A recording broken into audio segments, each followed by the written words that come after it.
Piga makofi mengi kwa ajili ya Yesu. Haleluya. Bwana Yesu asifiwe sana. Neno la Bwana limekwisha kupita.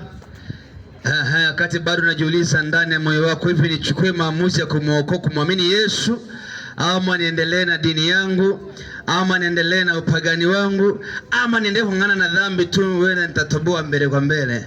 Wakati unaendelea kujitafakari na kufikiri, nitaomba tu wimbo hapo wa kuabudu waachiliwe. Wimbo wa kuabudu waachiliwe hapa. Wakati unatafakari na kufikiri, chukua maamuzi sahihi ndani ya moyo wako. Kwa sababu kinachoangaliwa sana ni roho yako. Unao mwili huu ambao leo utakuwa nao, utafurahi nao, ila kuna sana wakati wa mwili utauacha, alafu huo mwili utarudi mavumbini. Kama ulivyotoka mavumbini, utarudi mavumbini. Roho yako je, wapi inaenda?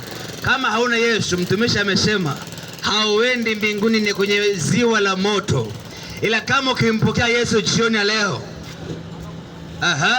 akafanyika Bwana na Mwokozi wa maisha yako, mbinguni ni halali kwa ajili yako. Hata atokea mdondoka leo ukalala, mbingu unaingia bila wasiwasi. Nyimbo kuabudu iachiliwe.